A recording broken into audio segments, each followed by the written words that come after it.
हमारी दिशा कैसी होनी चाहिए, हमारी उस दिशा से हमारी दृष्टि तय होती है और उस दृष्टि से दृष्टिकोण निर्माण होता है। मेरा यह प्रयास, मेरा यह विश्वास इसलिए सार्थक हुआ क्योंकि मेरा दृष्टिकोण सकारात्मक है। मेरा यह मानना है कि आप भी अपना जीवन में दृष्टिकोण मात्र सकारात्मक रखोगे तो जीवन में बहुत सफलता प्राप्त करोगे। अपराध या फिर आपराधिक स्थितियां जो निर्माण होती है वो कहीं ना कहीं पर पहले या बाद में नकारात्मक दृष्टिकोण निर्माण कर देती है, जिससे हमारे अंदर एक विद्रोह की भावना पनपने लगती है। एक विद्रोह की भावना, इस विद्रोह की भावना को आप अगर सकारात्मक दृष्टिकोण से उपयोग में लाएंगे तो उसमें समाज का हित होगा, आपके परिवार का भी हित होगा। आपको जानकर आनंद होगा कि लगभग 300 जो बंदी बांधव थे, 300 जो बंदी बांधव थे वो आज पंडिताई की शिक्षा प्राप्त करके मंदिर के पुजारी हैं। और जो जोशी महाराज हैं वो हमारा पूरी संस्था संभालते हैं, पूरी संस्था संभालते हैं। और आपको आनंद होगा दीदी कि आज तक 1 रुपए का भी गैर व्यवहार हमारे सामने नहीं आया। तो इसलिए मैं आपसे अनुरोध करूंगा कि उनके प्रवचन बहुत अच्छे हैं, बहुत उत्कृष्ट प्रवचन देते हैं और बहुत अच्छा कार्य करते हैं, वो विचार बहुत अच्छे हैं। मैं आपसे अनुरोध करूंगा कि एक बार आप सबके लिए मैं उनको पहुंचाना चाहूंगा, ताकि एक इनमें से ही निकला हुआ व्यक्ति एक रोल मॉडल की तरह या फिर एक आदर्श के मूल्य किस तरीके से स्थापित करता है, जब इन तक पहुंचेगा तो निश्चित तौर पर प्रेरणा मिलेगी। क्योंकि प्रेरणा भावना जो रहती है, वो भावना अगर परिवर्तित होने लग जाए तो प्रेरणा मिलती है। और भावनाओं को स्पर्श वही कर सकता है जिसने इस सब चीजों को भोगा है, जिसने इस सब स्थिति का अनुभव किया है। इसलिए भावनाओं से प्रेरणा मिलती है, प्रेरणाओं से लक्ष्य जब आपको दिखाई देने लगता है तो उससे एकाग्रता प्राप्त होती है। अपने कार्य को एकाग्रचित होकर करने वाला व्यक्ति अर्जुन के महाभारत के अर्जुन के समान होता है। जब द्रौपदी स्वयंवर हो रहा था,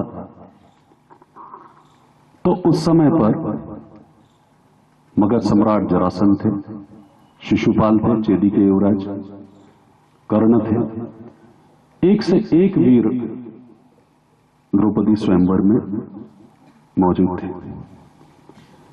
परंतु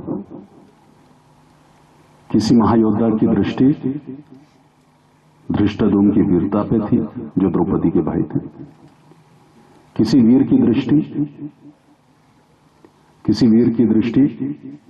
किसी योद्धा की दृष्टि पांचाल देश की वैभवता पे थी। किसी महायोद्धा की दृष्टि महाराजा द्रुपद की शक्तिशालीता पे थी। किसी महायोद्धा की दृष्टि द्रौपदी के स्वयंवर पे थी। पर एक अर्जुन था कि जिसे मालूम था, जिसे ज्ञात था, अगर मैंने इस मत्स्य की आंख को भेद दिया तो मुझे सारी चीजें यूं ही प्राप्त हो जाएगी। तो जीवन में एकाग्रता ये लक्ष्य से प्राप्त होती है, और लक्ष्य जब आपके सामने होकर एकाग्रता जब आती है तो उससे यश मिलता है जीवन में, और जब यश प्राप्त होता है तो उससे संतुष्टि मिलती है। वही संतुष्टि आपके जीवन में विरक्ति देती है और उसी विरक्ति से आपको मुक्ति मिलती है। तो मुक्ति होती है। जैसे आज आपकी प्राथमिकता इस बंदी गृह से बाहर जाने की, कारावास से बाहर जाने की है, वो आपकी मुक्ति मानते हैं आप। तो प्रत्येक स्थिति की और प्रत्येक व्यक्ति की अपने मुक्ति की व्याख्या होती है। जैसे प्रत्येक व्यक्ति की परिस्थिति अलग होती है। कौन व्यक्ति किस परिस्थिति में क्या अपराध किया है, या फिर किस परिस्थिति में फंसाया गया है, या किस परिस्थिति के चलते हुए वो ये कारावास में आया है, निर्धारण करना मुश्किल है, निर्धारित करना भी मुश्किल है। परंतु एक तत्व का हम निर्धारण कर सकते हैं, एक वस्तु का हम निर्धारण कर सकते हैं कि जब हम यहां से निकले, जब हम यहां से निकलें तो हम श्रेष्ठ जीवन कैसे जिए, एक अच्छा जीवन कैसे जिए। अच्छा जीवन जीने के लिए कौन से तत्व आवश्यक होते हैं, यह सबसे महत्वपूर्ण विषय है। तो बंधुओं बहनों, मैं आपको इतने बताना चाहता हूं कि मैं पहली बार यहां पर नहीं आया। मैं हमेशा लगभग 45 जेलों में मैं वहां पर महाराष्ट्र के जा चुका हूं। मुझे जो जीवन के अनुभव है वो बहुत अलग है। हमेशा से मैंने एक माना है कि बंदी बांधव ये भी समाज व्यवस्था का एक अंग है। आवश्यकता है इन्हें प्रवाह में लाने की, और उस प्रवाह में लाने के लिए इनको आवश्यक होता है कि प्रेम दे, इन्हें भी वो सम्मान दे जिनके ये हकदार है।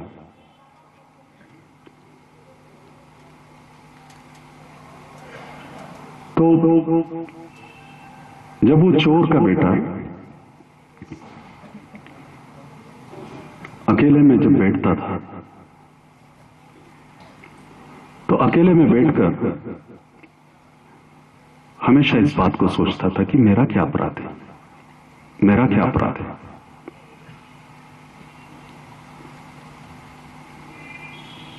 एक दिन उसके मन में संकल्प आया, और उसने जीवन में संकल्प में कितनी बड़ी ताकत होती है मैं आपको बताना चाहता हूं। संकल्प में कितनी बड़ी ताकत होती है मैं आपको बताना चाहता हूं कि उसके मन में उसने संकल्प लिया,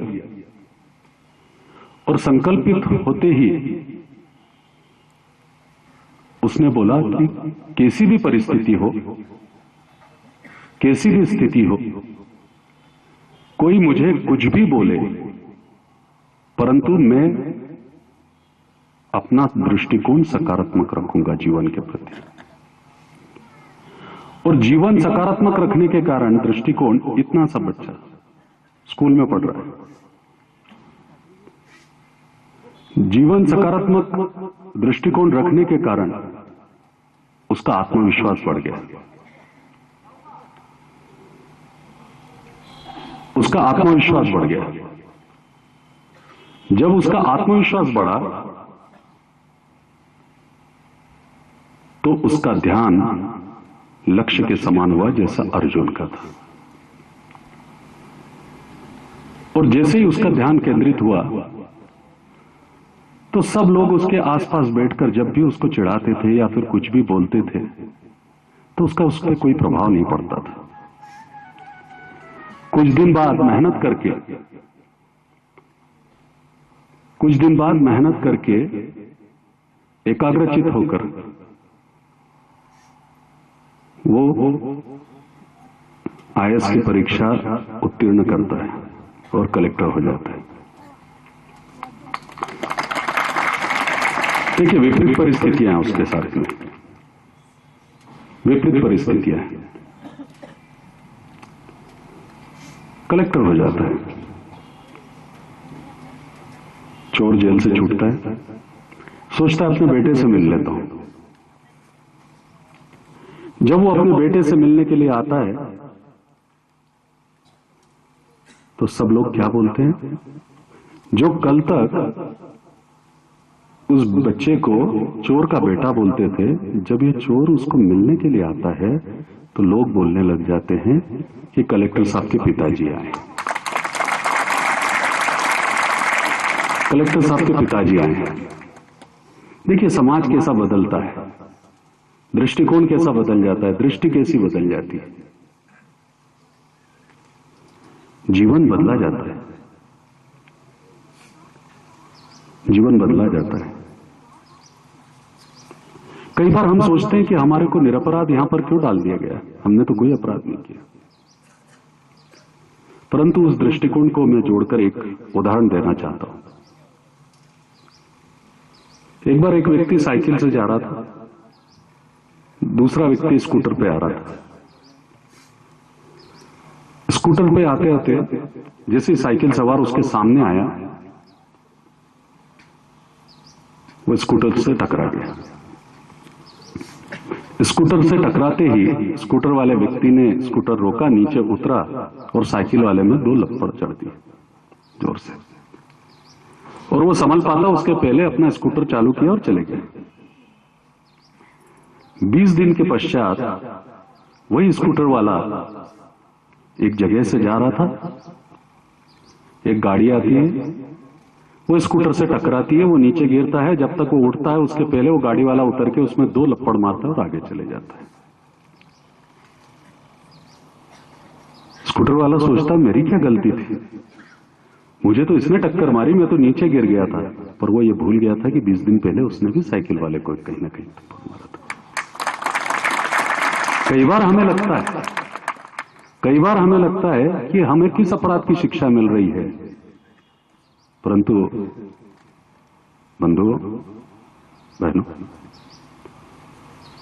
कई बार जो हमसे गलतियां हो जाती है जाने अनजाने में, उसकी परिणति ये बनकर सामने आती है। एक जज थे, रात के समय पे टहलने निकले। जज बड़े अनुशासित थे और अपनी मर्यादा में, जो न्यायाधीशों की मर्यादा रहती है, उस मर्यादा में रहते थे। सार्वजनिक तौर पर किसी से मिलना नहीं, सार्वजनिक स्थलों पर जाना नहीं। जो भी न्यायाधीशों का प्रोटोकॉल होता है या फिर जो न्यायाधीशों का एक अनुशासन होता है, उस अनुशासन के अनुरूप उन्होंने कार्य करते रहे। घूमते घूमते जब वो एक महाविद्यालय के प्रांगण में आए, उस समय पे कुछ अंधेरा सा था, धुंधला हो चुका था, संध्या का वक्त था।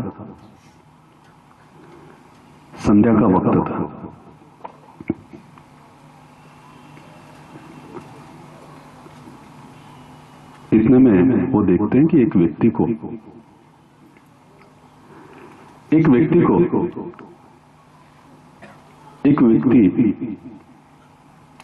चाकू से वार कर रहा है। एक व्यक्ति चाकू से वार कर रहा है और चाकू से वार करके वो वहां से भाग गया। उस व्यक्ति को भागते हुए वो देख लेते हैं, उसके चेहरे को भी वो देख लेते हैं। वो कुछ बोलते नहीं है। देखिए होनी किसे बोलते हैं। कुछ दिन बाद उसी हत्याकांड का जो केस है, वो उसी जज के सामने आता है और वो देखते हैं कि जिसे अपराधी बनाकर पुलिस ने खड़ा किया हुआ है, वो तो अपराधी है ही नहीं, क्योंकि उसने मारा ही नहीं था।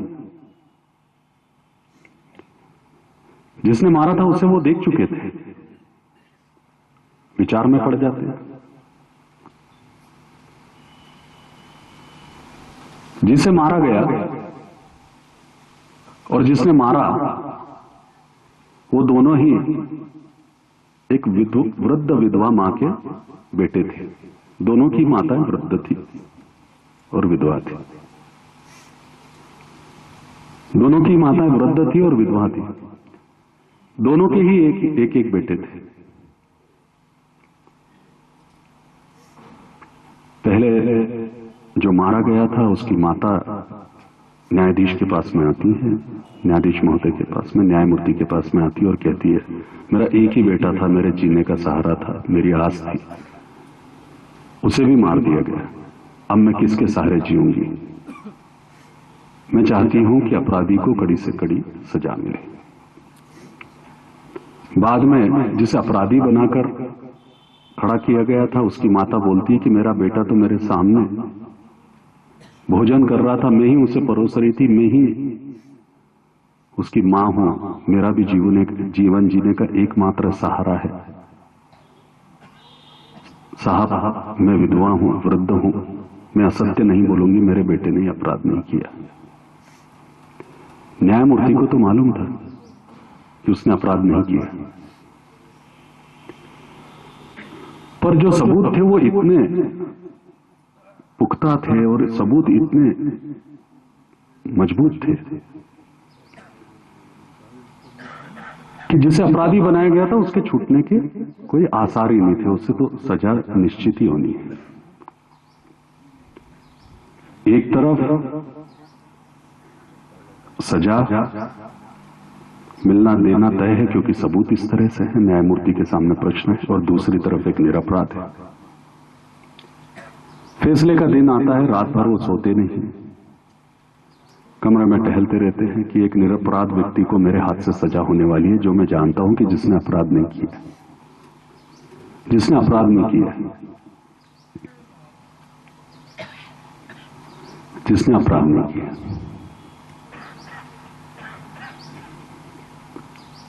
बंधुओं, रात भर उनकी इस तरह से ही निकल जाती है। दूसरे दिन सुबह उठते हैं, तैयार होते हैं, अपने एंटी चेंबर में जो अपराधी बनाकर खड़ा किया गया युवक है उसे बुलाते हैं और वो बोलते हैं कि देख, मुझे मालूम है कि तूने गलती नहीं की, मुझे मालूम है कि तूने अपराध नहीं किया है, तू निरपराध है, मैं तेरी मदद कर सकता हूं, पर तू मुझे एक सत्य बता, क्या तुझे हाथों से कभी कोई ऐसी गलती हुई है जिसके कारण तुझे यहां पर फंसाया गया है? तब वो कहता है कि जी हां, एक बार गलती से मेरे हाथ से एक व्यक्ति के इसी तरीके से प्राण चले गए थे, पर उस समय पर मैं पकड़ में नहीं आया था। इस बार मेरे हाथ से गलती नहीं हुई है। न्यायमूर्ति को समझ में आ जाता है, यही है कर्म का सिद्धांत। इसे बोलते हैं कर्म का सिद्धांत। 3 प्रकार के कर्म होते हैं। पहला होता है अनुक्रमण कर्म। आपको भूख लगी है, आपको भूख लगी, आपने खाना खा लिया, खाना खा लिया, आपकी भूख शांत हो गई, यह अनुक्रमण कर्म है, यानी आपको त्वरित फल मिल गया, यानी आपकी इच्छा हुई, आपने उसको पूर्ण कर लिया, यह त्वरित फल मिल गया, यानी आपको संतुष्टि मिल गई, वो कर्म का फल, पहला अनुक्रमण कर्म। दूसरा होता है संचित कर्म। दूसरा होता है संचित कर्म। संचित कर्म कैसा? कि आज आपने एक छोटा पौधा लगाया और 10 साल बाद वो जाकर, 5 साल बाद जाकर वो फल देने लगता है। जो भी कर्म आप करते हो, जो भी कर्म आप करते हो, उसका सबका संचय होता है। जिस तरीके के कर्म मात्र आप जो कार्य कर रहे हो उसको कर्म नहीं बोलते, आप जैसे विचार रख रहे हो उसको भी कर्म बोलते हैं, आप जो मानसिकता रख रहे हो उसे भी कर्म बोलते हैं। क्योंकि विचार मन में आए सिवा आप आपके शरीर को क्रिया करवा ही नहीं सकते, इसलिए आपका जो विचार है वो भी कर्म की श्रेणी में आता है। तो आप जिस तरीके के विचार रखते हैं उस तरीके का वो कर्म प्रकट होता है। जिस तरह से विचार रखते हैं उस तरीके का कर्म प्रकट होता है। आज मैं मानता हूं कि समाज में जो असंतुलन निर्माण हो रहा है या अपराध में जो बढ़ोतरी आई है या व्यभिचार, अनाचार या जो भी आज शाब्दिक व्याख्या बोली जाती है बड़े बड़े तौर पर, ये क्यों हुआ है? क्योंकि जब मैं देखता हूं कि एक तरफ नारी स्वतंत्रता की बातें की जाती है, नारी सम्मान की बातें की जाती है, नारी की मुक्तियों की बातें की जाती है, नारी को पूजने की बात की जाती है, तो एक तरफ तो हम देखते हैं कि जब दिल्ली में एक अपराध घटता है तो पूरा देश खड़ा हो जाता है, पर दूसरी तरफ वही 10 साल की आयु की नन्ही सी बहनों को जब देवदासी बनाकर शोषण के लिए छोड़ दिया जाता है, या फिर बांछड़ा समाज की बेटियों को या बहनों को 10 साल की उम्र में गलत कार्यों में धकेलने का प्रयास किया जाता है, जब समाज सोता रहता है। कहीं ना कहीं विद्रोह की जो भाव है, ये निर्माण वहीं से होते हैं। एक तरफ आप देखेंगे कि सीमा पर लड़ने वाला सिपाही 3000 रुपए में अपने प्राण की आहुति लगाने के लिए तैयार रहता है, परिवार की चिंता न करते हुए, जिस देश की राष्ट्र की अस्मिता को संभालने के लिए 120 करोड़ लोगों का स्वाभिमान बचाने के लिए अपनी जान की आहुति के लिए संकल्पित होता है। पर दूसरी तरफ एक 25 लाख रुपए का एक महीने में कमाने वाला व्यक्ति 25 रुपए भी राष्ट्र, समाज और मानवता के लिए खर्च करने के लिए तैयार नहीं होता है। कहीं ना कहीं पर यह विद्रोह, यह असंतुलन समाज में निर्माण हुआ है। जब जिसे नहीं मिल रहा है, जिसे जो प्राप्त नहीं हो रहा है, तो फिर वो प्राप्ति के लिए कुछ भी करने के लिए तैयार होता है, क्योंकि ये जीवन में आकर्षण बड़ी अलग वस्तु होती है।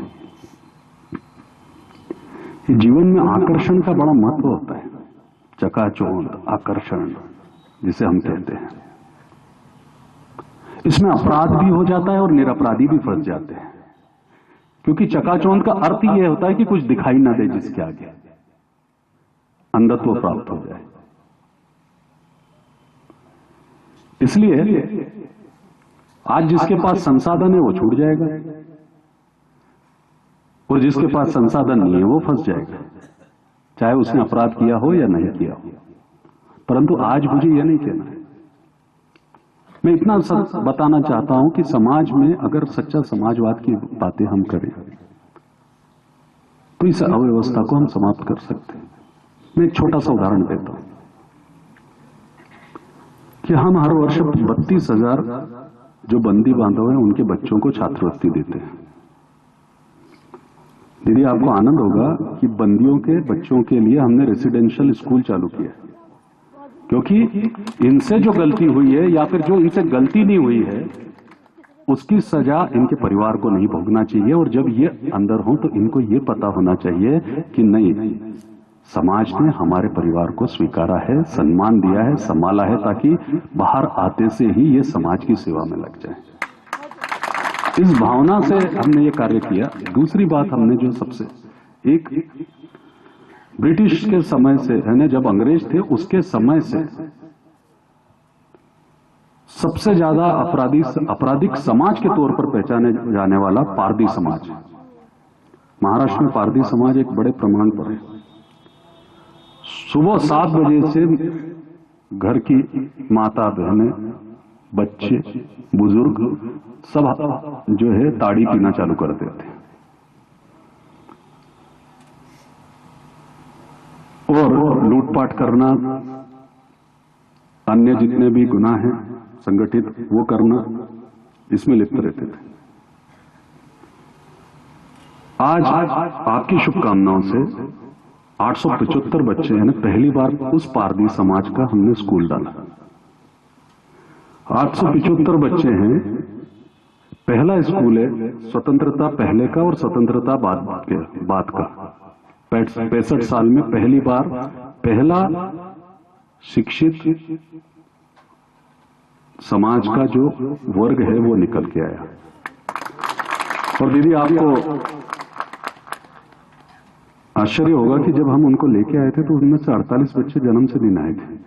हमें काटते थे, मारते थे, पत्थर मारते थे, और उनमें एक विशिष्ट है, पहाड़ पर सीधे चढ़ जाते जैसे स्पाइडरमैन है, और बिगर देखे पैरों में पत्थर फंसा के बिल्कुल आपकी आंखों पे मार देंगे या फिर बिल्कुल सिर पर मार देंगे। इतना उनके 10 साल के बच्चे में इतनी क्षमता रहती है, इतना उसका सदुपयोग किया। आज आपको आनंद होगा कि लगभग 7 बच्चे नेशनल योगा में खेल रहे हैं, तलवारबाजी में नंबर 1 है नेशनल में।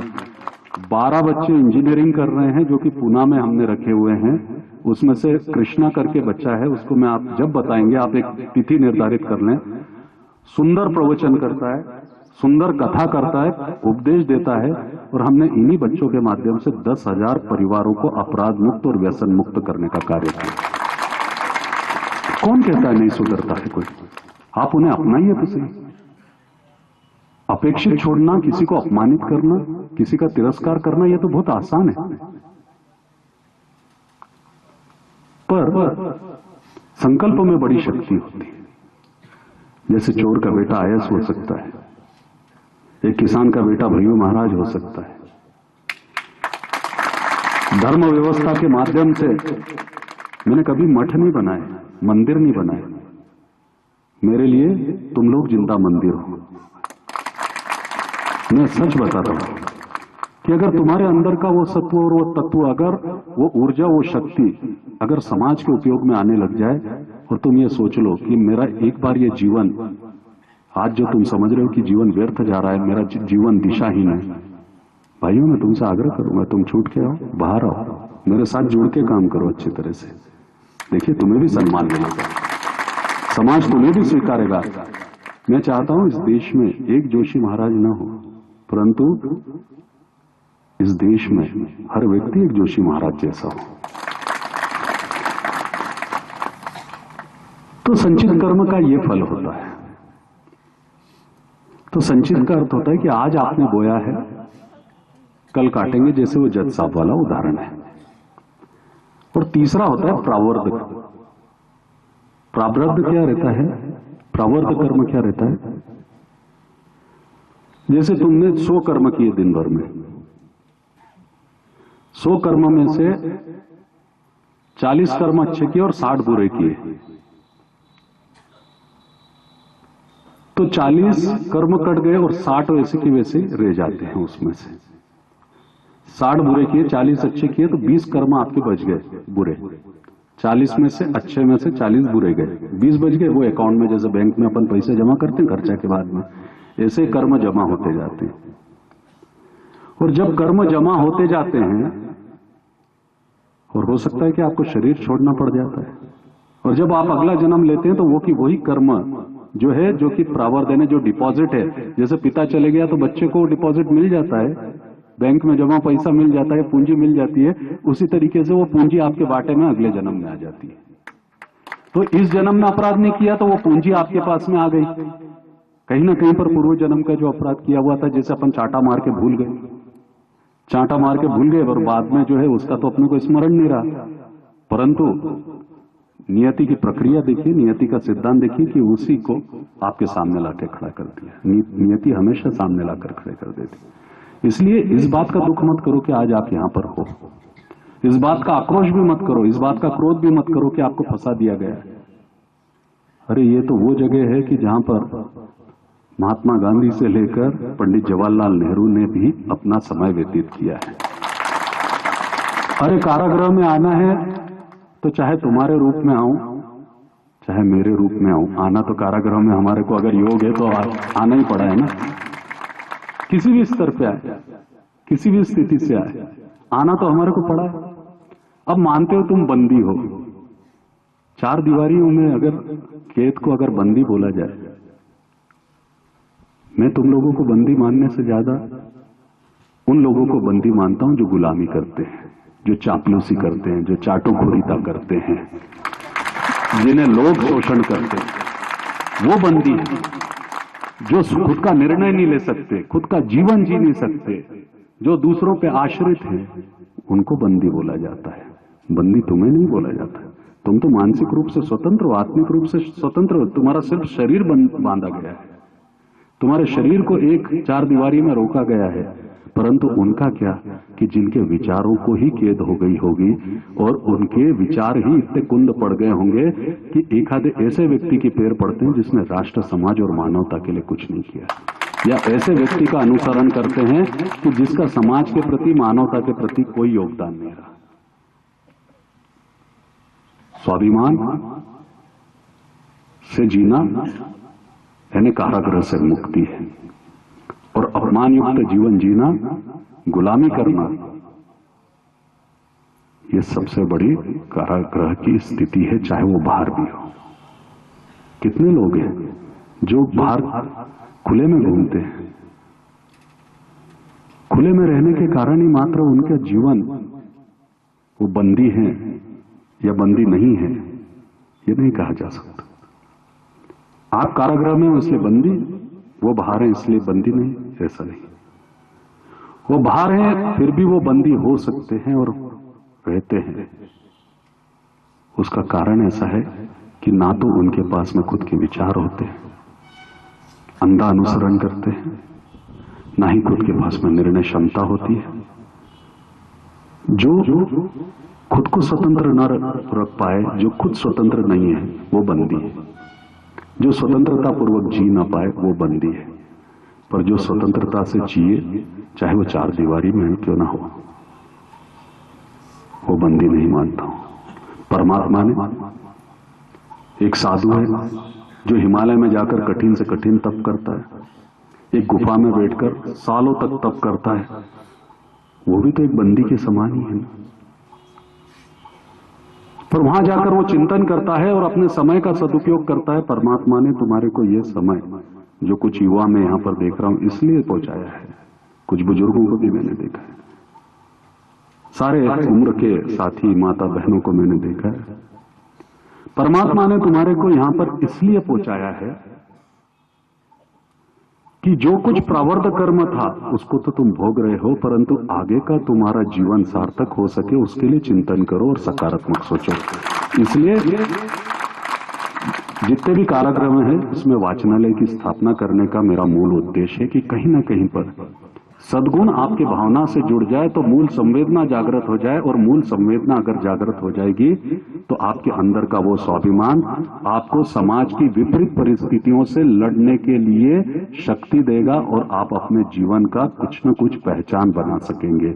अपने जीवन की पहचान बनाने के लिए, अपने जीवन की पहचान बनाने के लिए ही परमात्मा ने आपको यहां पर पहुंचाया है।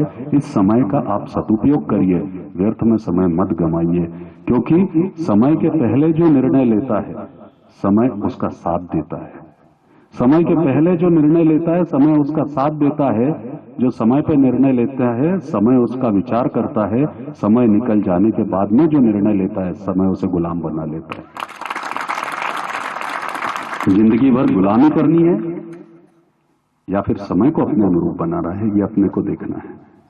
एक मिट्टी का ढेला था, एक मिट्टी का ढेला था एक सुंदर बिल्डिंग के सामने, जैसे आज तुम्हारी स्थिति है उसके ऊपर से बता रहा हूं कि एक मिट्टी का ढेला था, सुंदर बिल्डिंग के सामने पड़ा हुआ रहता था, अपने आप को कोसता रहता था। जो भी लोग आते, तुम्हारी स्थिति है उसके ऊपर से बता रहा हूं। मुझसे भी क्या कोई प्रेम करता है? बड़ा खुश कुमार पे विश्वास करके उसके घर तक आ जाता है, और जैसे वो घर पे आता है कुमार उसको नीचे पटक देता है, और नीचे पटकते से वो कुछ समझ पाता है। इतने में कुमार एक बड़ा लट्ठ लेता है और लट्ठ लेकर जो है मिट्टी के ढेले में देना चालू कर देता है, मारना चालू कर देता है। मिट्टी का ढेला बोलता है कहां फंसा, अच्छा खासा वहां पड़ा था पर इसने मुझे फंसा दिया। बोलता था कि सुंदर है, उपयोगी है, सार्थक है। क्या मेरे जीवन की मैं इसकी जीवन की सार्थकता हूं, मैं काफी उपयोगी हूं। पर सोचता है कि चलो मेरे से मैं जिला साहब से निवेदन को आगे आए और फूलों से सदगुरु धैर्य महाराज का स्वागत करें।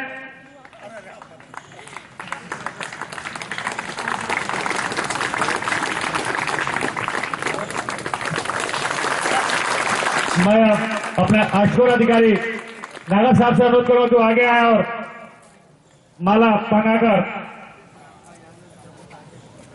धैर्य महाराज का स्वागत करें। इसके बाद मैं कुशवाहा साहब से अनुरोध करूं तो आगे आए और स्वागत करें। इसके बाद मैं चीफ साहब से अनुरोध करूं तो आगे आए और पुष्पों से माला पहनाकर स्वागत करें। और मैं अपने हेड साहब यादव जी से अनुरोध करूं तो आगे आए और माला पहनाकर स्वागत करें।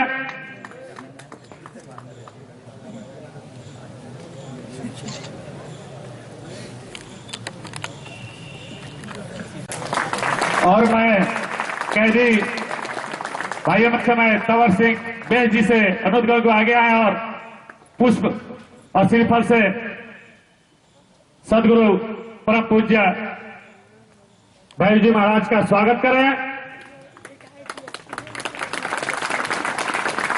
अब मैं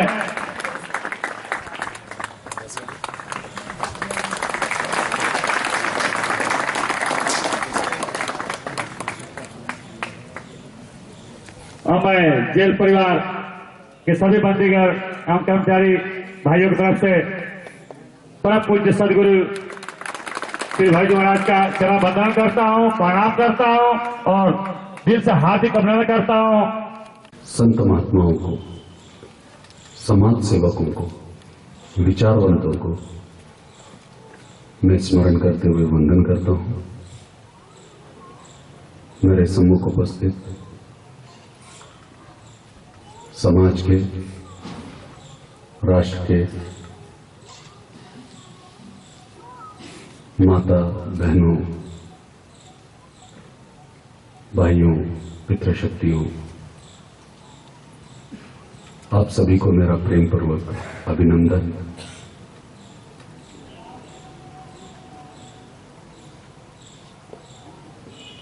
इंदौर जिला कारागृह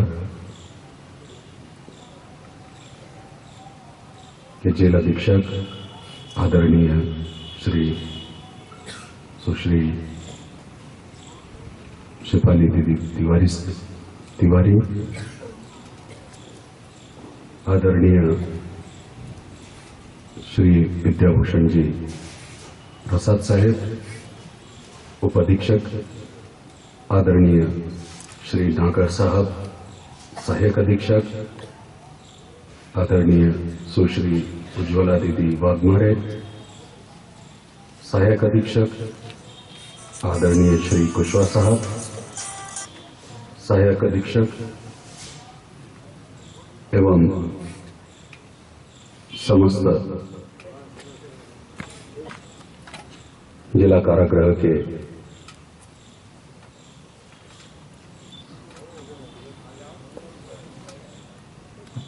बंधु, आप सभी को मेरा प्रेम पूर्वक वंदन।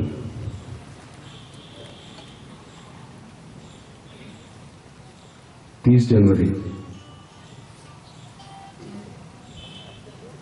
महात्मा गांधी के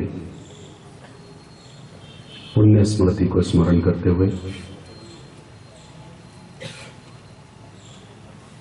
मैं सिर्फ आपको कुछ शब्दों में अपनी भावना व्यक्त करना चाहूंगा।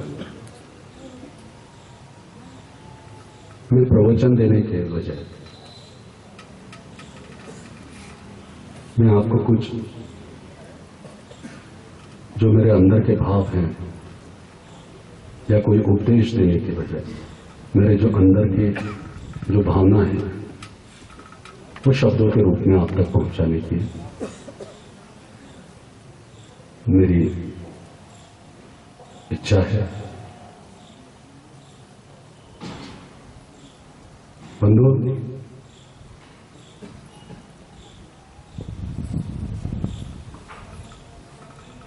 एक चोर का जब भी वो चोरी करता और कारागृह में जाता या जेल में जाता तो उसके पीछे उसका परिवार उसकी बाट जोड़ता रहता था। घर में एक धर्मपत्नी और एक बेटा। जब भी बेटा स्कूल में जाता तो सब बच्चे उसको चिढ़ाते थे, उसके साथ वाले जो उसके मित्र थे, जो उसके क्लास में हुआ करते थे, वो सारे उसके सहयोगी उसको और मित्र उसको सब चिढ़ाते थे कि चोर का बेटा आया, चोर का बेटा आया। बड़ा व्यथित होता था, बड़ा दुखी होता था। व्यथित होकर, दुखी होकर अकेले में जाकर बैठ जाता था। वो सोचता था कि मेरा क्या अपराध है, मैंने ऐसा कौन सा अपराध किया। देखिए, मात्र बंदी गृह में या फिर कारागृह में आकर ही अपराध की आप सजा भोग रहे हैं, ये कदापि सत्य नहीं। जब आप यहां पर आकर सजा भोगते हैं तो आपको यह भी स्मरण में होना चाहिए कि आपका परिवार, आपका कुटुंब उतनी ही सजा बाहर सामाजिक परिस्थितियों के कारण भोगता है।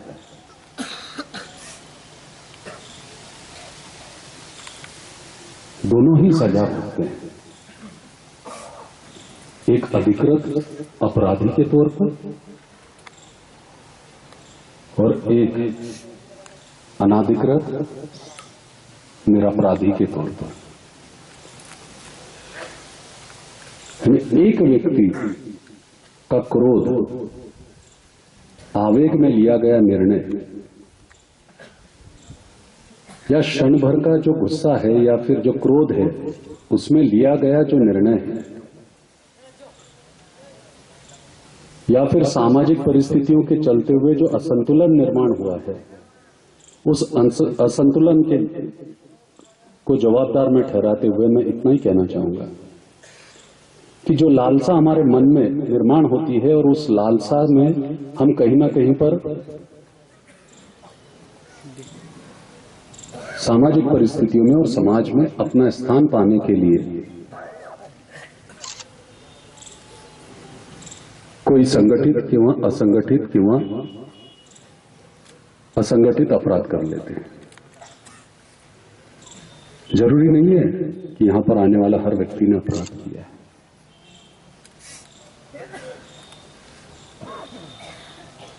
जरूरी नहीं है कि हर आने वाले व्यक्ति ने यहां पर अपराध किया है। ये मेरा पहली बार किसी कारागृह में आना नहीं हुआ है। यहां आने के पूर्व लगभग महाराष्ट्र के 45 कारागृहों में हमने वाचनालयों की स्थापना की है और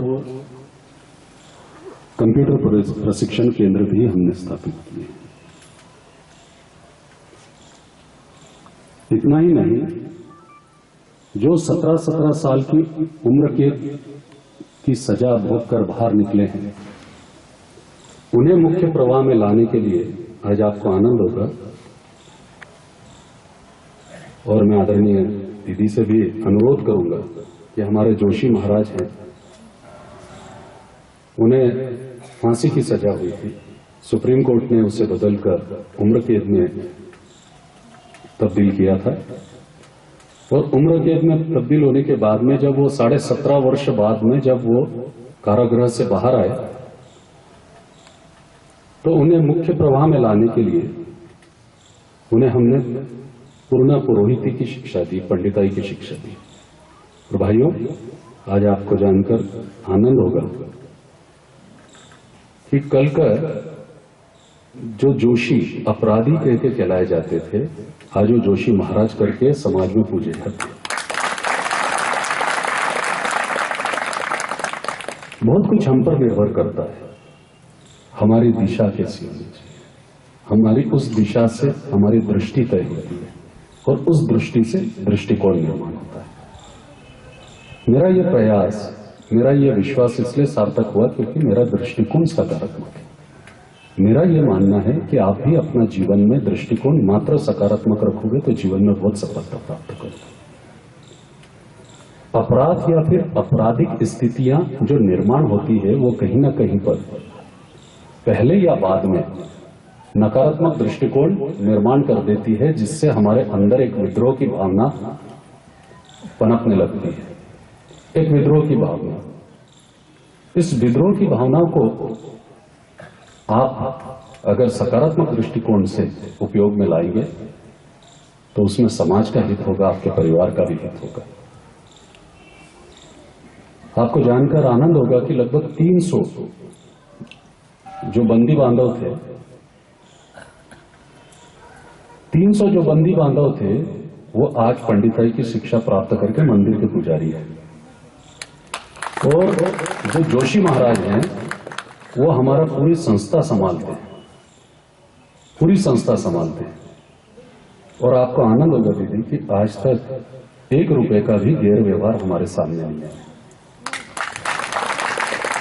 तो इसलिए मैं आपसे अनुरोध करूंगा कि उनके प्रवचन बहुत अच्छे हैं, बहुत उत्कृष्ट प्रवचन देते हैं और बहुत अच्छा कार्य करते हैं, विचार बहुत अच्छे हैं। मैं आपसे अनुरोध करूंगा कि एक बार आप सबके लिए मैं उनको पहुंचाना चाहूंगा, ताकि एक इनमें से निकला हुआ व्यक्ति एक रोल मॉडल की तरह या फिर एक आदर्श के मूल्य किस तरीके से स्थापित करता है, जब इन तक पहुंचेगा तो निश्चित तौर पर प्रेरणा मिलेगी। क्योंकि प्रेरणा भावना जो रहती है, वो भावना अगर परिवर्तित होने लग जाए तो प्रेरणा मिलती है। और भावनाओं को स्पर्श वही कर सकता है जिसने इस सब चीजों को भोगा है, जिसने इस सब स्थिति का अनुभव किया है।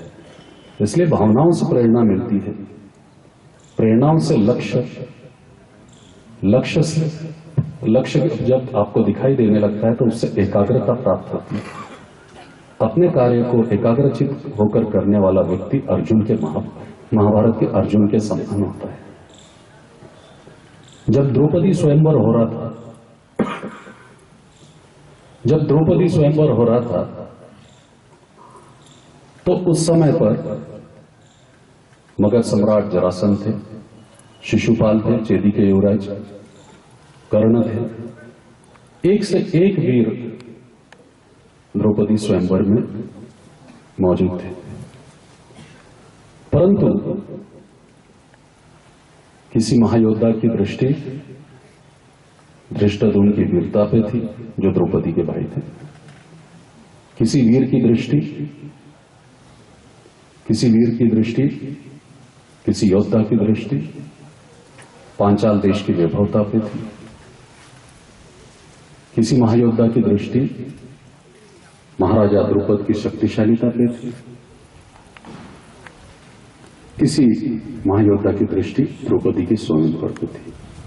पर एक अर्जुन था कि जिसे मालूम था, जिसे ज्ञात था, अगर मैंने इस मत्स्य की आंख को भेद दिया तो मुझे सारी चीजें यूं ही प्राप्त हो जाएगी। तो जीवन में एकाग्रता ये लक्ष्य से प्राप्त होती है, और लक्ष्य जब आपके सामने होकर एकाग्रता जब आती है तो उससे यश मिलता है जीवन में, और जब यश प्राप्त होता है तो उससे संतुष्टि मिलती है।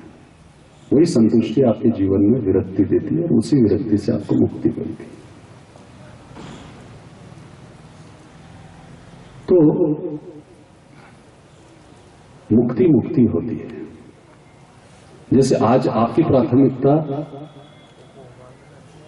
इस बंदी गृह से बाहर जाने की, कारावास से बाहर जाने की है, वो आपकी मुक्ति मानते हैं आप। तो प्रत्येक स्थिति की और प्रत्येक व्यक्ति की अपने मुक्ति की व्याख्या होती है, जैसे प्रत्येक व्यक्ति की परिस्थिति अलग होती है। कौन व्यक्ति किस परिस्थिति में क्या अपराध किया है, या फिर किस परिस्थिति में फंसाया गया है, या किस परिस्थिति के चलते हुए वो ये कारावास में आया है, निर्धारण करना मुश्किल है, निर्धारित करना भी मुश्किल है। परंतु एक तत्व का हम निर्धारण कर सकते हैं, एक वस्तु का हम निर्धारण कर सकते हैं कि जब हम यहां से निकले तो हम श्रेष्ठ जीवन कैसे जिए, एक अच्छा जीवन कैसे जिए। अच्छा जीवन जीने के लिए कौन से तत्व आवश्यक है, यह सबसे महत्वपूर्ण विषय है। तो बंधुओं बहनों, मैं आपको इतना ही बताना चाहता हूं कि मैं पहली बार यहां पर नहीं आया। मैं हमेशा लगभग 45 जेलों में मैं वहां पर महाराष्ट्र जा चुका हूं। मुझे जो जीवन के अनुभव है वो बहुत अलग है। हमेशा से मैंने एक माना है कि बंदी बांधव ये भी समाज व्यवस्था का एक अंग है। आवश्यकता है इन्हें प्रवाह में लाने की, और उस प्रवाह में लाने के लिए इनको आवश्यक होता है कि प्रेम दे, इन्हें भी वो सम्मान दे जिनके ये हकदार है।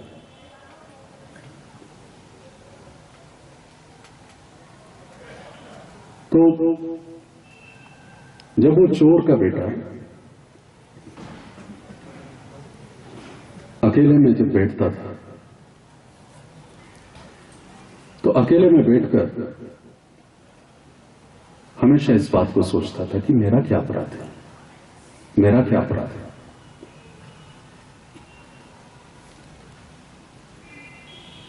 एक दिन उसके मन में संकल्प आया, और उसने जीवन में संकल्प में कितनी बड़ी ताकत होती है मैं आपको बताना चाहता हूं। संकल्प में कितनी बड़ी ताकत होती है मैं आपको बताना चाहता हूं कि उसके मन में उसने संकल्प लिया, और संकल्पित होते ही उसने बोला कि कैसी भी परिस्थिति हो, कैसी भी स्थिति हो, कोई मुझे कुछ भी बोले, परंतु मैं अपना दृष्टिकोण सकारात्मक रखूंगा जीवन के प्रति। और जीवन सकारात्मक रखने के कारण दृष्टिकोण, इतना सा बच्चा स्कूल में पढ़ रहा है, जीवन सकारात्मक दृष्टिकोण रखने के कारण उसका आत्मविश्वास बढ़ गया। उसका आत्मविश्वास बढ़ गया। जब उसका आत्मविश्वास बढ़ा तो उसका ध्यान लक्ष्य के समान हुआ जैसा अर्जुन का था। और जैसे ही उसका ध्यान केंद्रित हुआ तो सब लोग उसके आसपास बैठकर जब भी उसको चिढ़ाते थे या फिर कुछ भी बोलते थे तो उसका उस पर कोई प्रभाव नहीं पड़ता। कुछ दिन बाद मेहनत करके एकाग्रचित होकर वो आईएएस की परीक्षा उत्तीर्ण करता है और कलेक्टर हो जाता है। क्योंकि विपरीत परिस्थितियां उसके साथ में, विपरीत परिस्थितियां, कलेक्टर हो जाता है। चोर जेल से छूटता है, सोचता है अपने बेटे से मिल लेता हूं। जब वो अपने बेटे से मिलने के लिए आता है तो सब लोग क्या बोलते हैं, जो कल तक उस बच्चे को चोर का बेटा बोलते थे, जब ये चोर उसको मिलने के लिए आता है तो लोग बोलने लग जाते हैं कि कलेक्टर साहब के पिताजी आए, कलेक्टर साहब के पिताजी आए। देखिए समाज कैसा बदलता है, दृष्टिकोण कैसा बदल जाता है, दृष्टि कैसी बदल जाती है, जीवन बदला जाता है, जीवन बदला जाता है। कई बार हम सोचते हैं कि हमारे को निरपराध यहां पर क्यों डाल दिया गया, हमने तो कोई अपराध नहीं किया। परंतु उस दृष्टिकोण को मैं जोड़कर एक उदाहरण देना चाहता हूं। एक बार एक व्यक्ति साइकिल से जा रहा था, दूसरा व्यक्ति स्कूटर पे आ रहा था। स्कूटर पे आते आते जैसे साइकिल सवार उसके सामने आया, वो स्कूटर से टकरा गया। स्कूटर से टकराते ही स्कूटर वाले व्यक्ति ने स्कूटर रोका, नीचे उतरा और साइकिल वाले ने 2 लपड़ चढ़ दिए जोर से, और वो संभल पाता उसके पहले अपना स्कूटर चालू किया और चले गए। 20 दिन के पश्चात वही स्कूटर वाला एक जगह से जा रहा था एक गाड़ी आती है, वो स्कूटर से टकराती है, वो नीचे गिरता है। जब तक वो उठता है उसके पहले वो गाड़ी वाला उतर के उसमें 2 लपड़ मारता है और आगे चले जाता है। स्कूटर वाला सोचता है मेरी क्या गलती थी, मुझे तो इसने टक्कर मारी, मैं तो नीचे गिर गया था। और वो ये भूल गया था कि 20 दिन पहले उसने भी साइकिल वाले को कहीं ना कहीं। कई बार हमें लगता है कि हमें किस अपराध की शिक्षा मिल रही है, परंतु बंधुओं बहनों, कई बार जो हमसे गलतियां हो जाती हैं जाने अनजाने में, उसकी परिणति ये बनकर सामने आती है। एक जज थे, रात के समय पे टहलने निकले। जज बड़े अनुशासित थे और अपनी मर्यादा में, जो न्यायाधीशों की मर्यादा रहती है, उस मर्यादा में रहते हैं। सार्वजनिक तौर पर किसी से मिलना नहीं, सार्वजनिक स्थलों पर जाना नहीं। जो भी न्यायाधीशों का प्रोटोकॉल होता है या फिर जो न्यायाधीशों का एक अनुशासन होता है, उस अनुशासन के अनुरूप उन्होंने कार्य करते थे। घूमते घूमते जब वो एक महाविद्यालय के प्रांगण में आए, उस समय पे कुछ अंधेरा सा था, धुंधला हो चुका था, संध्या का वक्त था।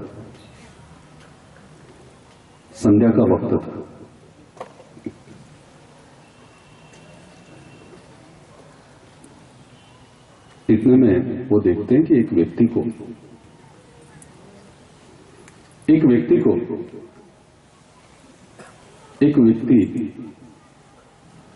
चाकू से वार कर रहा है। एक व्यक्ति चाकू से वार कर रहा है और चाकू से वार करके वो वहां से भाग गया। उस व्यक्ति को भागते हुए वो देख लेते हैं, उसके चेहरे को भी वो देख लेते हैं। वो कुछ बोलते नहीं। देखिए होनी किसे बोलते हैं। कुछ दिन बाद उसी हत्याकांड का जो केस है वो उसी जज के सामने आता है और वो देखते हैं कि जिसे अपराधी बनाकर पुलिस ने खड़ा किया हुआ है वो तो अपराधी है ही नहीं, क्योंकि उसने मारा ही नहीं था। जिसने मारा था उसे वो देख चुके थे। विचार में पड़ जाते हैं। जिसे मारा गया और जिसने मारा वो दोनों ही एक वृद्ध विधवा मां के बेटे थे। दोनों की माता वृद्ध थी और विधवा थी। दोनों की माता वृद्ध थी और विधवा थी। दोनों के ही एक बेटे थे। पहले जो मारा गया था उसकी माता न्यायाधीश के पास में आती है, न्यायाधीश महोदय के पास में, न्यायमूर्ति के पास में आती है और कहती है, मेरा एक ही बेटा था, मेरे जीने का सहारा था, मेरी आस थी, उसे भी मार दिया गया। अब मैं किसके सहारे जीऊंगी? मैं चाहती हूं कि अपराधी को कड़ी से कड़ी सजा मिले। बाद में जिसे अपराधी बनाकर खड़ा किया गया था उसकी माता बोलती है कि मेरा बेटा तो मेरे सामने भोजन कर रहा था, मैं ही उसे परोस रही थी, मैं ही उसकी मां हूं, मेरा भी जीवन जीने का एकमात्र सहारा है। साहब मैं विधवा हूं, वृद्ध हूं, मैं असत्य नहीं बोलूंगी, मेरे बेटे ने अपराध नहीं किया। न्यायमूर्ति को तो मालूम था कि उसने अपराध नहीं किया, पर जो सबूत थे वो इतने पुख्ता थे और सबूत इतने मजबूत थे कि जिसे अपराधी बनाया गया था उसके छूटने के कोई आसार ही नहीं थे। उससे तो सजा निश्चित ही होनी है। एक तरफ सजा मिलना देना तय है, क्योंकि सबूत इस तरह से है, न्यायमूर्ति के सामने प्रश्न और दूसरी तरफ एक निरपराध है। फैसले का दिन आता है, रात भर वो सोते नहीं, कमरे में टहलते रहते हैं कि एक निरपराध व्यक्ति को मेरे हाथ से सजा होने वाली है, जो मैं जानता हूं कि जिसने अपराध नहीं किया, जिसने अपराध नहीं किया, जिसने अपराध नहीं किया।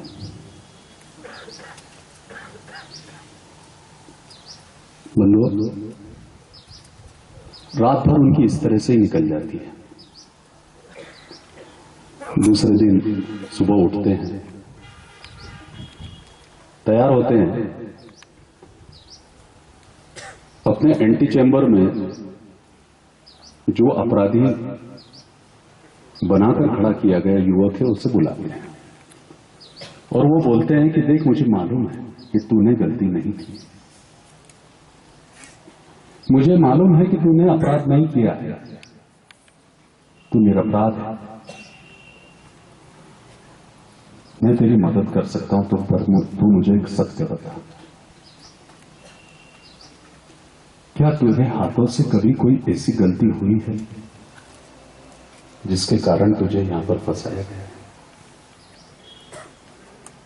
तब वो कहता है कि जी हां, एक बार गलती से मेरे हाथ से एक व्यक्ति के इसी तरीके से प्राण चले गए थे, पर उस समय पर मैं पकड़ में नहीं आया था।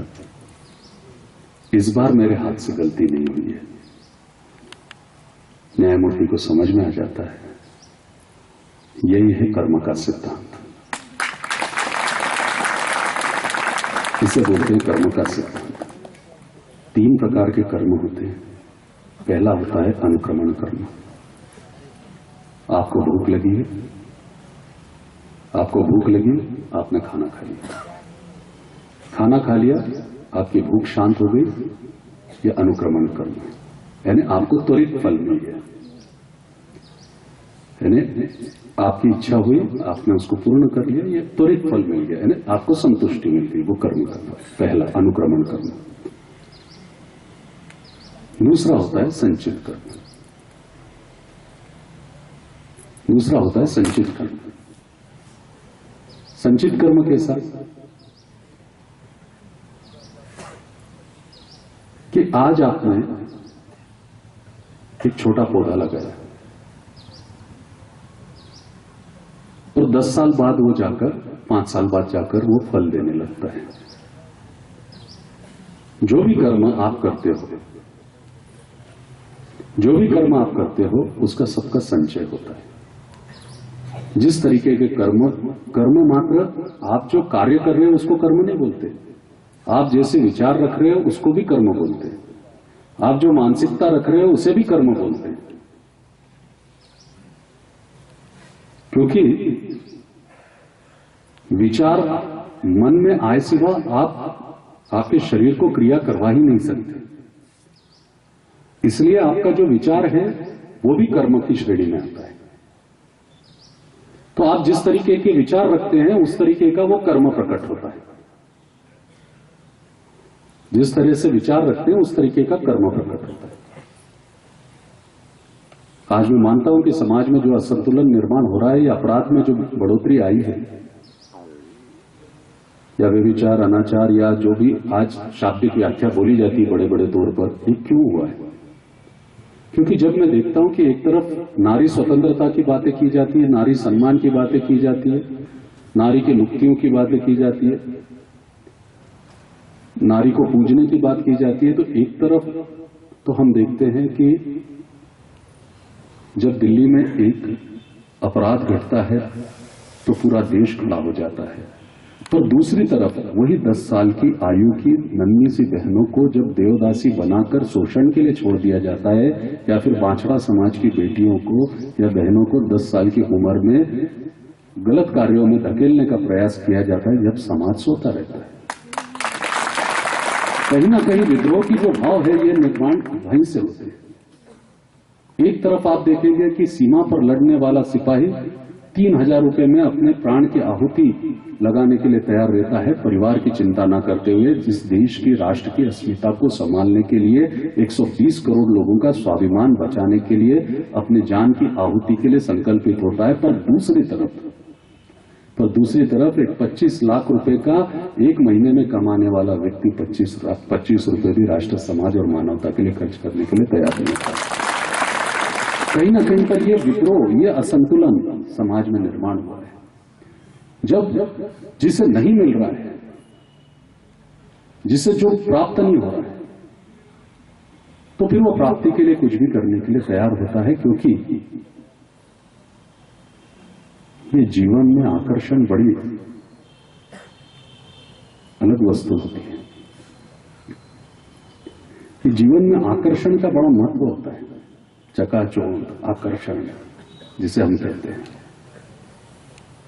इसमें अपराध भी हो जाता है और निरपराधी भी फंस जाते हैं, क्योंकि चकाचौंध का अर्थ ही यह होता है कि कुछ दिखाई ना दे जिसके आगे, अंधत्व प्राप्त हो जाए।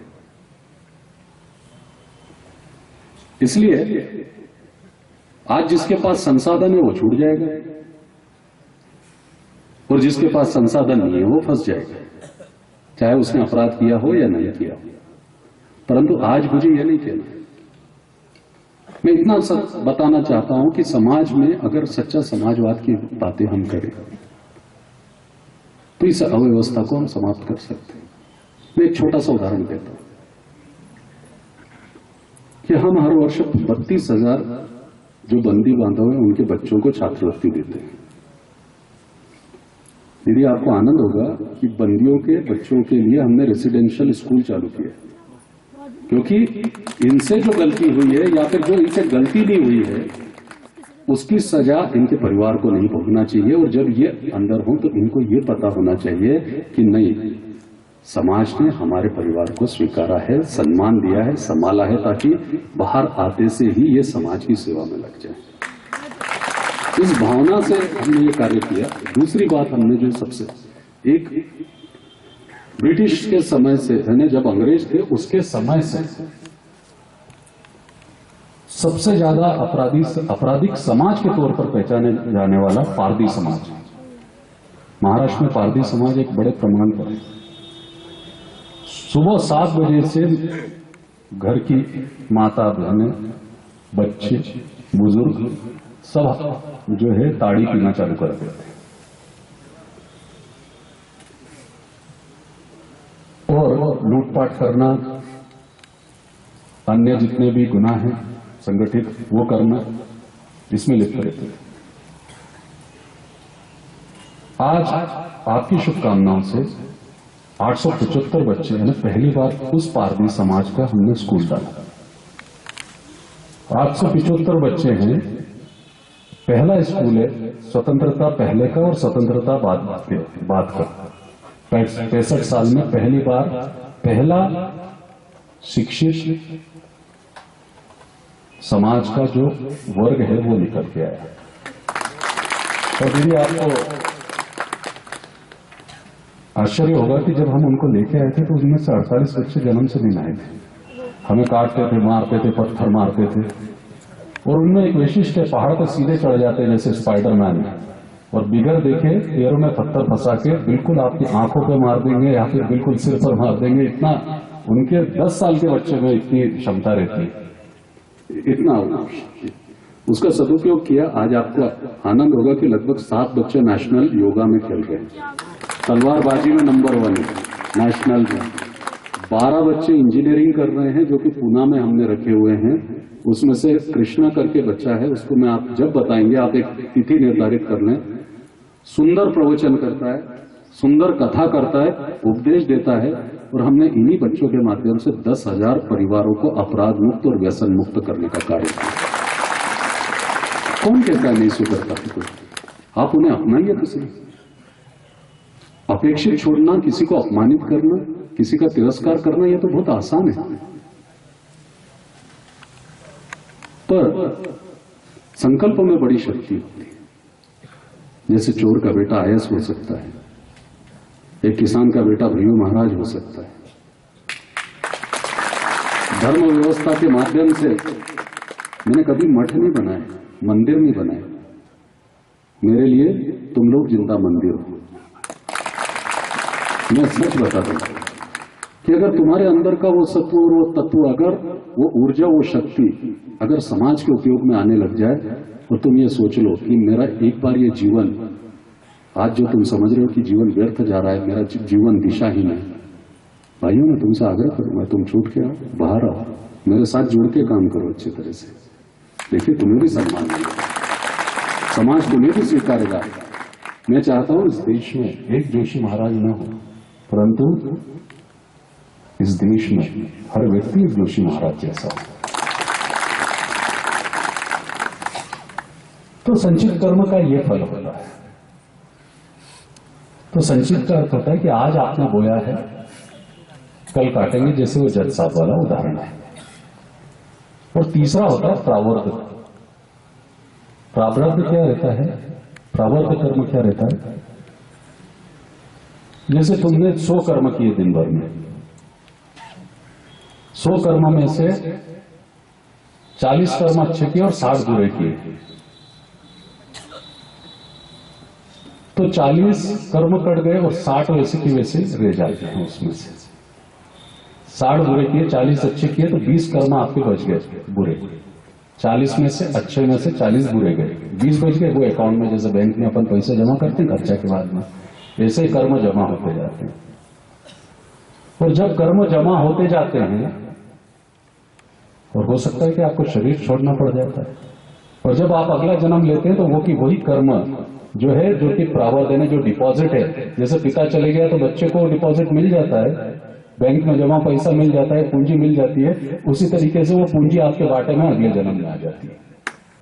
तो इस जन्म में अपराध नहीं किया तो वो पूंजी आपके पास में आ गई, कहीं ना कहीं पर पूर्व जन्म का जो अपराध किया हुआ था, जैसे अपन चाटा मार के भूल गए, चाटा मार के भूल गए, और बाद में जो है उसका तो अपने को स्मरण नहीं रहा। परंतु नियति की प्रक्रिया देखिए, नियति का सिद्धांत देखिए कि उसी को आपके सामने लाके खड़ा करती है। नियति हमेशा सामने लाकर खड़ा कर देती है। इसलिए इस बात का दुख मत करो कि आज आप यहां पर हो, इस बात का आक्रोश भी मत करो, इस बात का क्रोध भी मत करो कि आपको फंसा दिया गया है। अरे ये तो वो जगह है कि जहां पर महात्मा गांधी से लेकर पंडित जवाहरलाल नेहरू ने भी अपना समय व्यतीत किया है। अरे कारागृह में आना है तो चाहे तुम्हारे रूप में आऊं, चाहे मेरे रूप में आऊं, आना तो कारागृह में हमारे को अगर योग है तो आना ही पड़ा है ना। किसी भी स्तर पे आए, किसी भी स्थिति से आए, आना तो हमारे को पड़ा। अब मानते हो तुम बंदी हो, 4 दीवारियों में अगर कैद को अगर बंदी बोला जाए, मैं तुम लोगों को बंदी मानने से ज्यादा उन लोगों को बंदी मानता हूं जो गुलामी करते हैं, जो चापलूसी करते हैं, जो चाटोखोरीता करते हैं, जिन्हें लोग शोषण करते हैं, वो बंदी। जो खुद का निर्णय नहीं ले सकते, खुद का जीवन जी नहीं सकते, जो दूसरों पे आश्रित हैं, उनको बंदी बोला जाता है। बंदी तुम्हें नहीं बोला जाता। तुम तो मानसिक रूप से स्वतंत्र हो, आत्मिक रूप से स्वतंत्र हो। तुम्हारा सिर्फ शरीर बांधा गया है, तुम्हारे शरीर को एक 4 दीवारी में रोका गया है।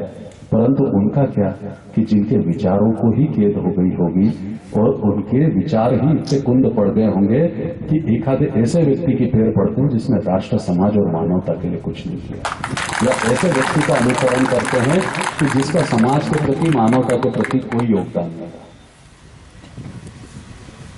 स्वाभिमान से जीना यानी कारागृह से मुक्ति है, और अपमान युक्त जीवन जीना, गुलामी करना, ये सबसे बड़ी कारागृह की स्थिति है, चाहे वो बाहर की हो। कितने लोग हैं जो बाहर खुले में घूमते हैं,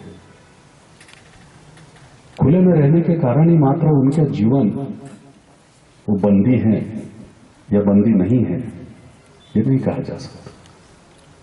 आप कारागृह में हो इसलिए बंदी, वो बाहर है इसलिए बंदी नहीं, ऐसा नहीं।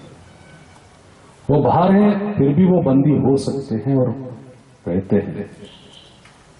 उसका कारण ऐसा है कि ना तो उनके पास में खुद के विचार होते हैं, अंधा अनुसरण करते हैं, ना ही खुद के पास में निर्णय क्षमता होती है। जो खुद को स्वतंत्र न रख पाए, जो खुद स्वतंत्र नहीं है वो बंदी है। जो स्वतंत्रता पूर्वक जी ना पाए वो बंदी है। और जो स्वतंत्रता से जिए, चाहे वो चार दीवारी में क्यों ना हो, वो बंदी नहीं मानता। परमात्मा एक साधु है जो हिमालय में जाकर कठिन से कठिन तप करता है, एक गुफा में बैठकर सालों तक तप करता है, वो भी तो एक बंदी के समान ही है। तो वहां जाकर वो चिंतन करता है और अपने समय का सदुपयोग करता है। परमात्मा ने तुम्हारे को ये समय, जो कुछ युवा में यहां पर देख रहा हूं, इसलिए पहुंचाया है। कुछ बुजुर्गों को भी मैंने देखा, सारे उम्र के साथी माता बहनों को मैंने देखा। परमात्मा ने तुम्हारे को यहां पर इसलिए पहुंचाया है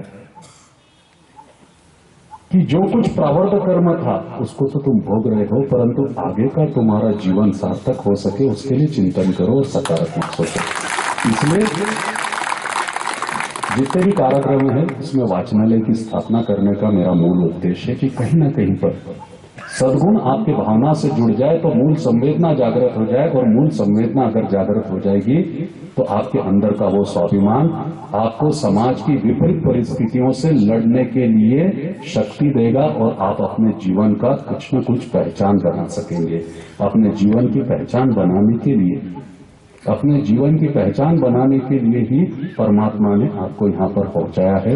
इस समय का आप सदुपयोग करिए, व्यर्थ में समय मत गंवाइए, क्योंकि समय के पहले जो निर्णय लेता है समय उसका साथ देता है। समय के पहले जो निर्णय लेता है समय उसका साथ देता है। जो समय पे निर्णय लेता है समय उसका विचार करता है। समय निकल जाने के बाद में जो निर्णय लेता है समय उसे गुलाम बना लेता है। जिंदगी भर गुलामी करनी है या फिर समय को अपने अनुरूप बना रहा है, ये अपने को देखना है। एक मिट्टी का ढेला था, एक मिट्टी का ढेला था एक सुंदर बिल्डिंग के सामने, जैसे आज तुम्हारी स्थिति है उसके ऊपर से बता रहा हूं। एक मिट्टी का ढेला था, सुंदर बिल्डिंग के सामने पड़ा हुआ रहता था, अपने आप को कोसता रहता था। जो भी लोग आते थे वो सुंदर बिल्डिंग की तरफ ध्यान देते थे, उस पूरे बिल्डिंग की तरफ ध्यान देकर बड़े आनंदित होते थे कि क्या सुंदर भव्य इमारत तैयार की गई है। इतनी सुंदर इमारत हमने जिंदगी में नहीं देखी। परंतु उस मिट्टी के ढेले की तरफ किसी का ध्यान नहीं जाता। जो मिट्टी का ढेला था उसकी तरफ किसी का भी ध्यान नहीं जाता। बड़ा दुखी रहता था मिट्टी का ढेला, मुझसे कोई प्रेम नहीं करता, मैं दिखने में अच्छा नहीं है, मेरे पास कोई आता नहीं है, मेरे जीवन का कोई उपयोग नहीं है, मेरा जीवन निरर्थक है, मैं अनुपयोगी हूं। ऐसे तमाम विचार उसके मन में चलते रहते थे। बड़ा आक्रोश रहता था, दुखी रहता था, क्रोधित होता था।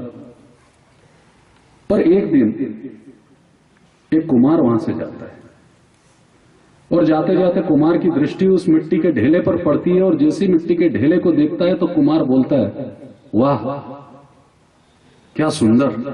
मिट्टी के ढेले को विश्वास नहीं होता खुद के ऊपर, मैं सुंदर। तभी कुमार बोलता है कि कितना उपयोगी, मैं उपयोगी। कुमार मिट्टी के ढेले को फिर से हाथ जोड़कर बोलता है, मेरा जीवन सार्थक हो गया, मेरे कारण इनका जीवन सार्थक हो गया। ये प्रश्न मिट्टी का ढेला खुद से पूछने लग जाता है।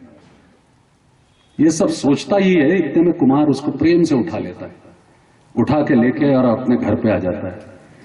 मिट्टी का ढेला जो है बिल्कुल आनंदित हो जाता है, बड़ा बाग बाग हो जाता है और सोचता है कि वाह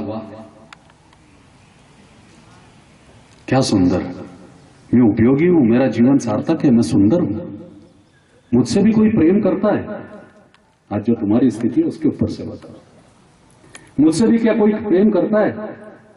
बड़ा खुश कुमार पे विश्वास करके उसके घर तक आ जाता है, और जैसे वो घर पे आता है कुमार उसको नीचे पटक देता है, और नीचे पटकते से वो कुछ समझ पाता है। इतने में कुमार बड़ा लठ लेता है और लठ लेकर जो है मिट्टी के ढेले में देना चालू कर देता है, मारना चालू कर देता है। मिट्टी का ढेला बोलता है, कहां फंसा, अच्छा खासा वहां पड़ा था पर इसने मुझे फंसा दिया। बोलता था कि सुंदर है, उपयोगी है, सार्थक है, क्या मेरे जीवन की मैं इसके जीवन की सार्थकता हूं, मैं काफी उपयोगी हूं। पर सोचता है कि चलो मेरे से जीवन में किसी ने प्रेम नहीं किया, एक व्यक्ति ने तो प्रेम किया है मेरे से, अब ये कुछ भी मेरा करे मैं इसके साथ हूं। मूलतः अपराध जो होता है वो भावनावश होता है, और जो अपराध की जो श्रेणियां हैं वो अलग अलग स्तर पे अलग अलग परिस्थितियों के कारण भावनाओं के आधार पर होती है। मूलतः जितने भी कारागृह में मैं गया हूं वहां पर मेरे को आतंकवादियों को छोड़कर सारे जो अपराधी स्थिति में पाए गए बंदी बांधव हैं वो बहुत संवेदनशील और भावना प्रधान दिखे। मात्र मेरा सहमति आतंकवादियों से नहीं है, क्योंकि उनके मन में कोई भावना नहीं होती, दया नहीं होती। परंतु आप लोगों से, चाहे आपने किसी का साथ दिया हो अपराध में या अपराध किया हो या ना करा हो, परंतु मूल आप बहुत संवेदनशील रहते, बहुत भावना प्रधान रहते हैं। उसी भावनाओं के चलते हुए अपराध हो जाते हैं। उसी भावनाओं को अपने को सकारात्मक रूप से जोड़ना है। जैसे मिट्टी का ढेला तो बुरी तरह से पीटता है कुमार, तो सोचता है कि मार खाता रहता है, मार खाता रहता है। अरे बोले अच्छा खासा पड़ा हुआ था वहां पर, कहां पर उठा लाया ये मेरे को, अब तो मेरा कोई निश्चित नहीं है, मैं तो कुछ बचूंगा ही नहीं।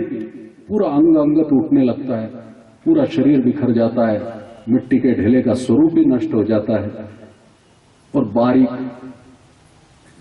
पूरा उसका शरीर नष्ट होकर बारीक और क्षीण बिल्कुल धीरी अवस्था में पहुंच जाता है। दर्द से कराता हुआ ये मिट्टी का ढेला, दर्द से कराता हुआ ये मिट्टी का ढेला कुछ सोचता है इसके पहले कुमार आकर उस पर पानी छिड़क देता है। अपन बोलते हैं ना जले पे नमक, मार खाने के बाद में पानी छिड़को तो बड़ी जलन होने लग जाती है, तो बड़ी उसको जलन होती रहती है। इतने में कुमार उसको उठाता है और अपने पहिए पे रख देता है, चाक पे रख देता है और घुमाने लग जाता है। अरे बोलता कहां फंसा, अच्छा खासा वहां पर पड़ा हुआ था, उठा के लाया, पहले इतना बेदम मारा कि अभी तक उसका दर्द ही खत्म नहीं हुआ था कि उसको चाक पे रख के घुमाने लग जाता है और उसको आकार देने लग जाता है, परंतु उसको समझ में नहीं आता, इतनी जोर से उसको चक्कर आते रहते हैं।